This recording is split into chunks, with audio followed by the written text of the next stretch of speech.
Introduction. The blacksmith burns coal to get hot iron which can be beaten to desired shape.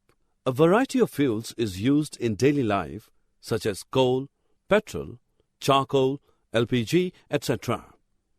Do you know which chemical process is taking place during the burning of these fuels? It is combustion. In this lesson, you will learn about combustion of fuels. Objectives.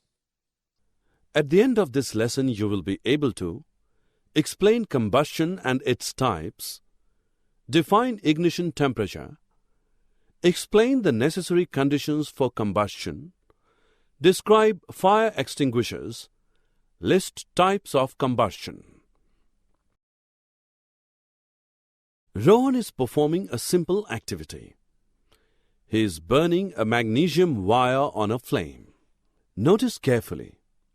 Heat and light is also produced along with magnesium oxide. Now look at the burning of coal. This burns in air producing carbon dioxide, heat and light.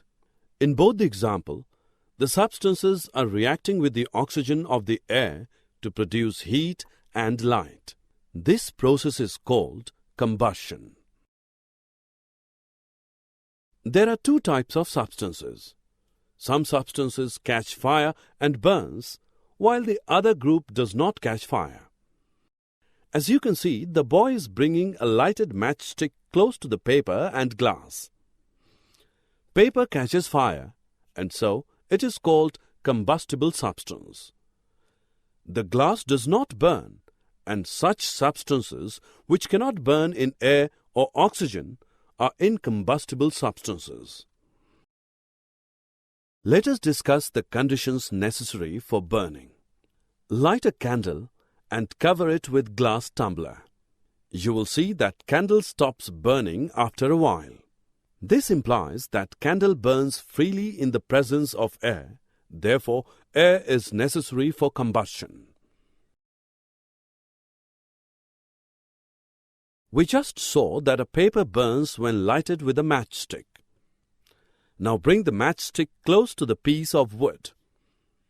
The piece of wood does not catch fire.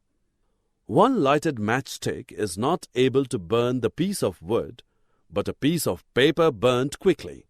This is because a piece of wood has not reached its ignition temperature. Ignition temperature is the lowest temperature at which the substance catches fire. Your mother would have told to keep burning matchstick or a lighter away from LPG gas stove in the kitchen. This is because LPG catches fire very easily. Similarly, you must have seen no smoking sign board at the petrol pumps. It is because petrol also catches fire very easily, and therefore it is advisable not to smoke at the petrol pumps. Substances like LPG and petrol are inflammable because they have low ignition temperature, due to which they readily catch fire. Now we will see how the fire can be put off. Fire needs oxygen, heat, and fuel to exist. However, it can be extinguished by removing any one of them. You must have seen fireman throwing water on the fire and the fire gets extinguished. Water brings the temperature of the combustible material below its ignition temperature and cuts off the supply of air. But water is not a good extinguisher for electrical or oil fires. For electrical and oil fires, it is best to use carbon dioxide as an extinguisher.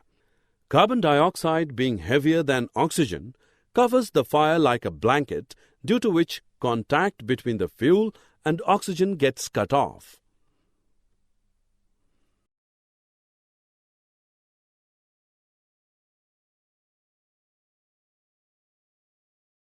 Let us now look at types of combustion.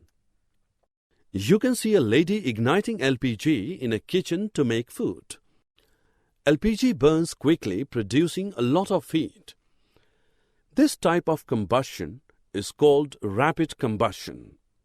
When white phosphorus is left in the open for some time, it catches fire. This type of combustion is called spontaneous combustion. Other example of spontaneous combustion is the forest fire and fires in coal mines. You must have used fireworks during festival days. What happens when the cracker burns? The burning of a cracker produces a large amount of heat, light, and sound.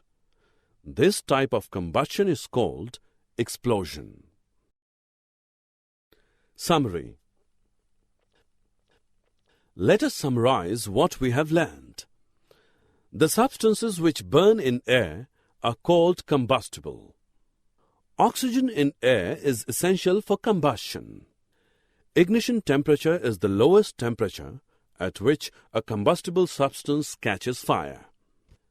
There are various types of combustions such as rapid combustion, spontaneous combustion, explosion, etc.